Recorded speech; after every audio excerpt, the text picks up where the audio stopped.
ये भविष्यवाणियां जो हमारे भारत में की गई हैं, ये कब पूरी होंगी? वो कौन होगा? वर्तमान, भूत, भविष्य काल का सर्वज्ञानी कौन होगा? तीनों लोकों का स्वामी कौन होगा? तीनों लोकों का स्वामी, हालेलुया। स्वर्ग का परमेश्वर, पृथ्वी का परमेश्वर और पाताल का परमेश्वर, हालेलुया।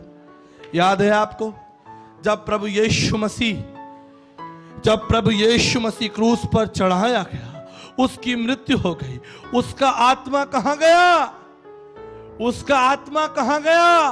पाताल में जाकर कैदी आत्माओं को सुसमाचार सुनाने के लिए, हालेलुया। वो ब्रह्मांड का परमेश्वर है, वो सृष्टि का परमेश्वर है। लिखा है ब्रह्मनिष्ठम, भविष्यवाणी की गई, ब्रह्मनिष्ठम, पूर्ण परमेश्वर, आंशिक नहीं।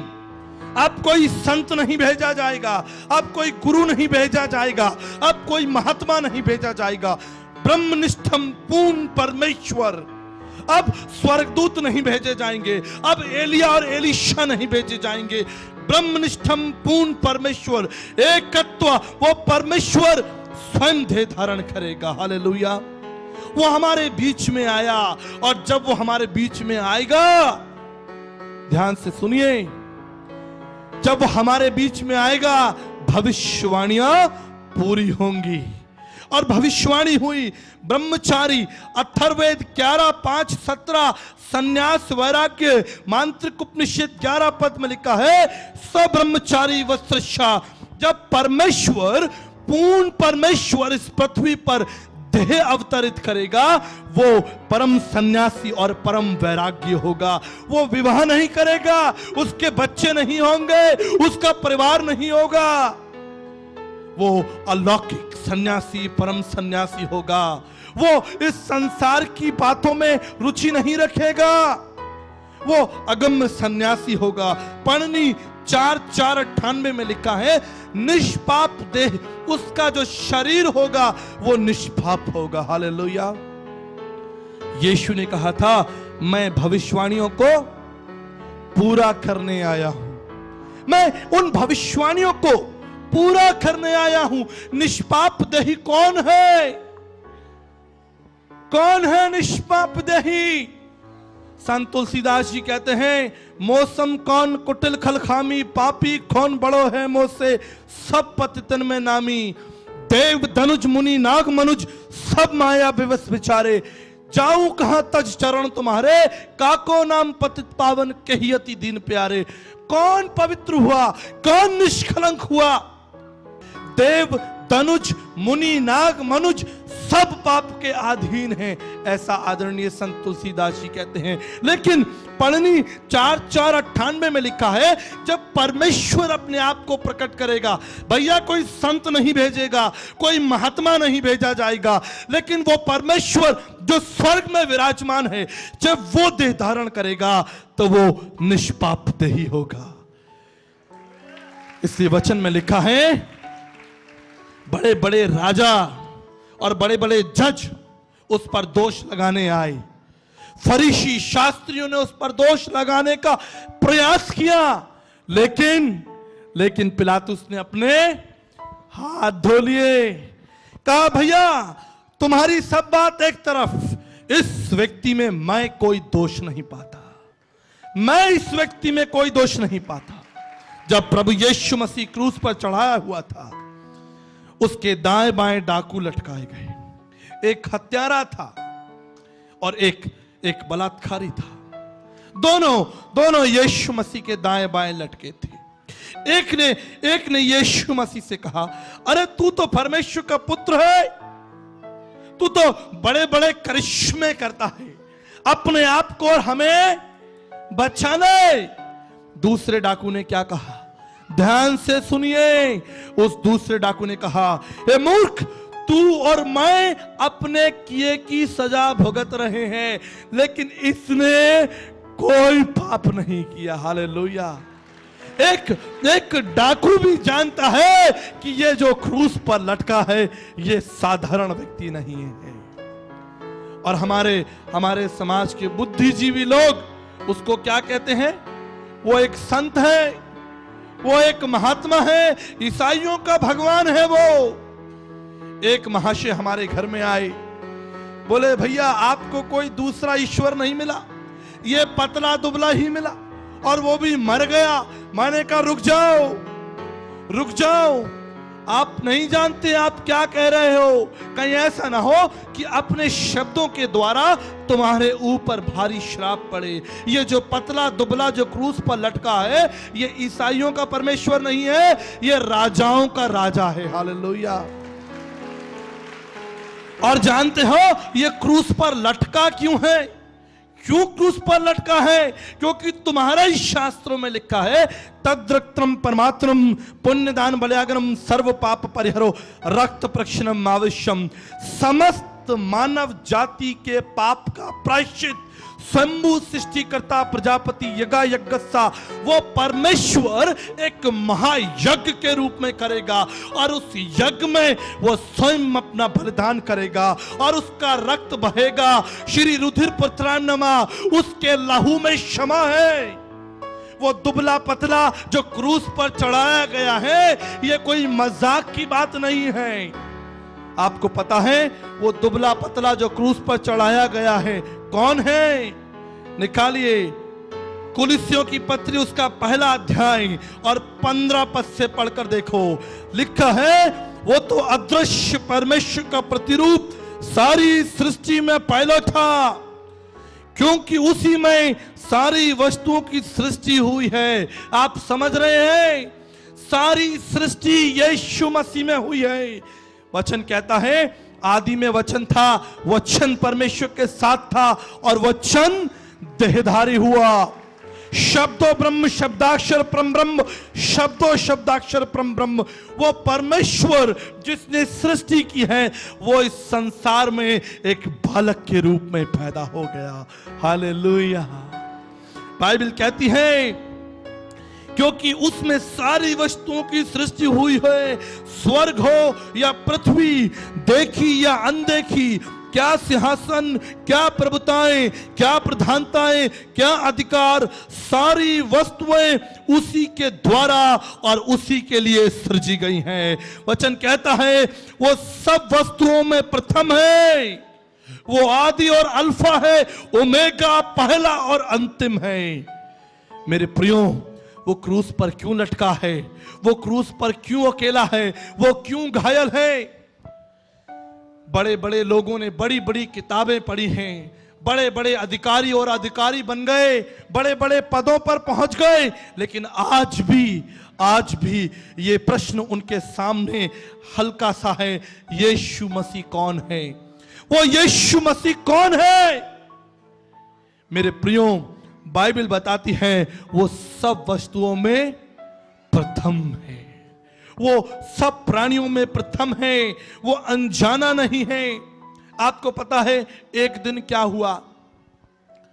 यूहन्ना उसका 4 अध्याय, बाइबल बताती है एक स्त्री जल भरने के लिए कुएं पर आती है।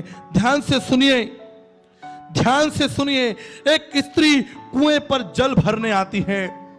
वहां पर प्रभु यीशु मसीह उस स्त्री का इंतजार कर रहे होते हैं। जब वो स्त्री जल भरने के लिए आती है, प्रभु यीशु मसीह उस स्त्री से कहते हैं कि मुझे पानी दो। वो स्त्री यीशु मसीह को पानी देने से मना कर देती है। क्यों?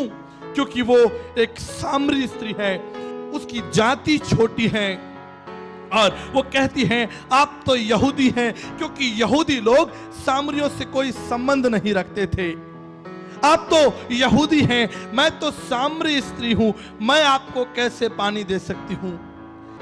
संत तुलसीदास जी कहते हैं जाति ना पूछो साधु की और ले लीजो बस ज्ञान, और मोल करो तलवार का और पड़ा रहने दो म्यान।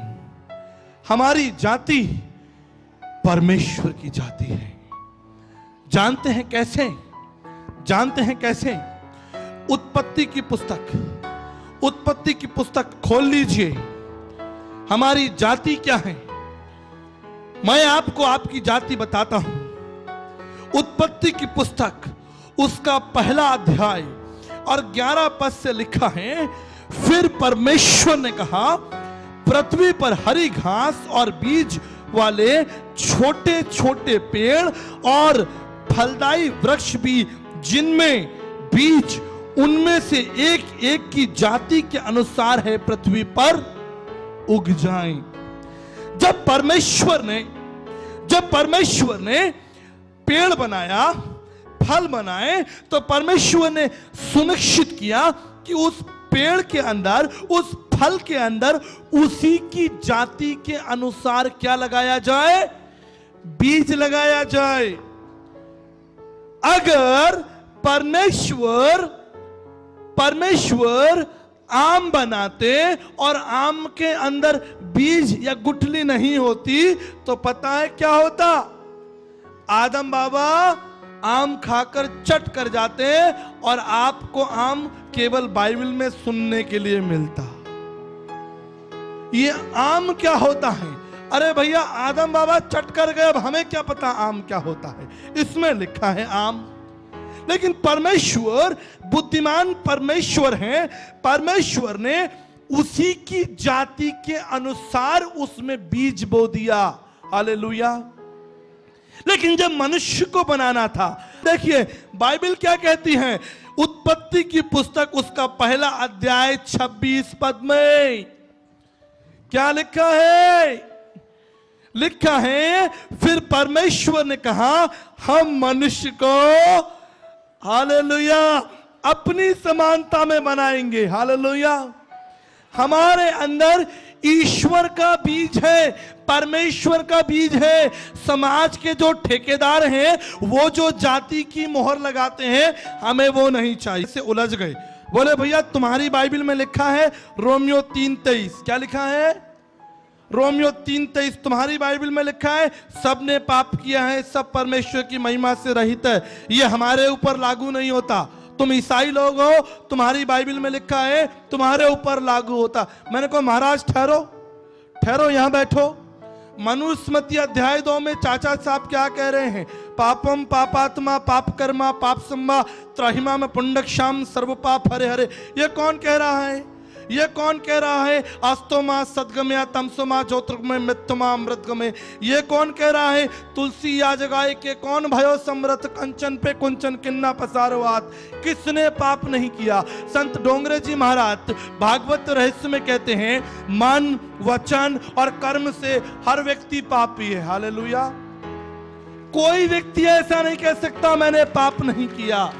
अब जब सब पापी हैं भाई साहब, तो आप किसको मारोगे? किसको?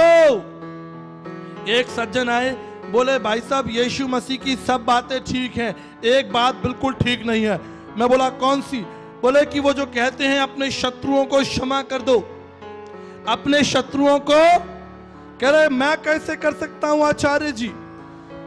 मेरे साथ लोगों ने बड़ी बड़ी बुराइयां की हैं, बड़े बड़े धोखे की हैं, बड़ी बड़ी समस्याएं मेरे सामने डाल दी हैं। मेरे पास तो एक लिस्ट है, मेरे पास तो एक लिस्ट है जिसमें मेरे शत्रुओं के नाम लिखे हैं और किसने मेरे संग क्या कब क्या किया वो भी लिखा है। मैं भी डर गया कि भैया इसको क्या बोलूं। ये अपने शत्रुओं को माफ नहीं करना चाहता और इसके पास में एक लिस्ट है अपने शत्रुओं की। मैंने कहा प्रभु कोई उत्तर दीजिए। प्रभु बोले इससे बोल, इसके पड़ोसी के पास में भी एक लिस्ट है, उसमें इसका नाम लिखा हुआ है। अगर हम लिस्ट ही बनाते रहेंगे और दोषारोपण करते रहेंगे और पापियों को डंडे से मारते रहेंगे, तो अंत में इस पृथ्वी पर क्या बचेगा भैया? बोलो, कोई बचेगा? इसलिए यीशु मसीह क्या कहते हैं? मैं तुम पर दंड की आज्ञा नहीं दूंगा। ऋग्वेद उसका 10वां मंडल 133, ऋग्वेद 7:86 में लिखा है, हमारे पापों के लिए प्रभु जी हमें दंड मत दीजिए, हमारे अपराधों को क्षमा कर दीजिए। अब आपको पता है कुछ लोगों को यीशु मसीह से डर लगता है, लेकिन क्या कभी आपने बाइबल पढ़ी है? नहीं साहब, वो मौका नहीं मिला। अरे ईसाई धर्म के विषय में तुम बहुत कुछ जानते हो और उस ईसा मसीह के विषय में तुम कुछ नहीं जानते। अगर इतना दिमाग, आप समझ रहे हो, इतना दिमाग अगर आपने बाइबल पढ़ने में लगा लिया होता तो तुम्हारा नाम जीवन की पुस्तक में लिख जाता। समाज की गोलमोल बातें, ऐसा करते हैं वैसा करते हैं। सुनो, दर्शन शास्त्र क्या कहता है? हमारे पापों को क्षमा कर दो, हमारे समस्त पापों को दूर कर दो। और ये पाप दूर परमेश्वर ही कर सकता है, कोई महाराज नहीं कर सकता, कोई गुरु तो बिल्कुल ही नहीं कर सकता। आपको बताऊं क्यों कोई गुरु आपकी सहायता नहीं कर सकता। गु माने अंधकार और रू माने दूर करने वाला, अंधकार को दूर करने वाला, ठीक है। और यीशु ने कहा तुम अपने आप को गुरु मत कहलवाना, क्योंकि तुम अंधकार को दूर नहीं कर सकते। जानते हो क्या होगा?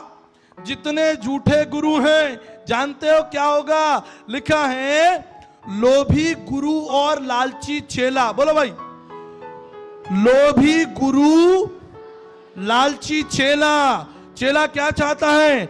महाराज की जय हो, महाराज की जय हो। चेला कहता है महाराज मैं बड़ी समस्या में चल रहा हूं, बड़े दुख में चल रहा हूं, मेरे ऊपर ये कष्ट है, मेरे ऊपर वो कष्ट है। गुरुजी ने कहा अरे तुमने ठंडी खीर खाई है? नहीं खाई ठंडी खीर, जाकर ठंडी खीर खा लो, तुम पर कृपा बरसनी शुरू हो जाए। लोभी गुरु और लालची चेला दोनों नरक में ठेलम ठेला। आप मेरी बात याद रखना, लोभी गुरु और लालची चेला दोनों नरक में ठेलम ठेला। बाइबल कहती है झूठ के चाहने वाले और झूठ के घड़ने वाले और झूठी कृपा के ठेकेदार उस नरक की आग में डाल दिए जाएंगे। जब वो घोड़े पर सवार होगा, जब उसके हाथों में तराजू होगा, जब वो इस संसार का न्याय करने के लिए खड़ा होगा, मैं आपको बताना चाहता हूं कोई भी व्यक्ति यीशु मसीह के सिंहासन के आगे खड़ा नहीं हो सकता, क्योंकि उसका सिंहासन अगम्य आग से बना है, वो पवित्र है।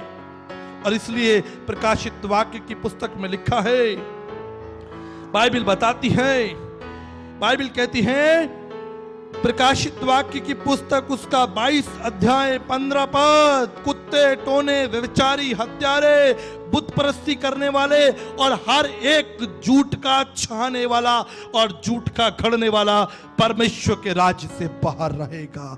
झूठे सिद्धांत सिखाने और बेचने वाला परमेश्वर के राज्य से बाहर रहेगा। और कौन परमेश्वर के राज्य में प्रवेश करेगा? लिखा है जिन्होंने अपने वस्त्रों को धो लिया है। जिन्होंने अपने वस्त्रों को धो लिया है उनको जीवन के वृक्ष के पास आने का अधिकार मिलेगा।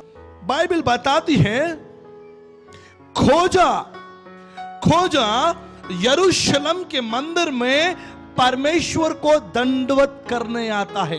ध्यान से सुनिए, जो इथोपिया प्रांत का फाइनेंस मिनिस्टर है वो यरूशलेम में उस मंदिर में आराधना के लिए और दंडवत के लिए आता है। और जब उसकी आराधना समाप्त हो जाती है वो अपने रथ पर बैठकर अपने प्रांत को वापस जा रहा है।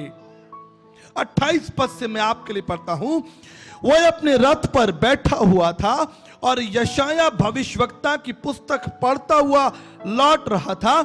तब आत्मा ने फिलिप्पुस से कहा निकट जाकर इस रथ के साथ हो ले। फिलिप्पुस उसकी ओर दौड़ा और उसे यशाया भविष्यवक्ता की पुस्तक पढ़ते हुए सुना और पूछा जो तू पढ़ रहा है क्या इसे समझता है?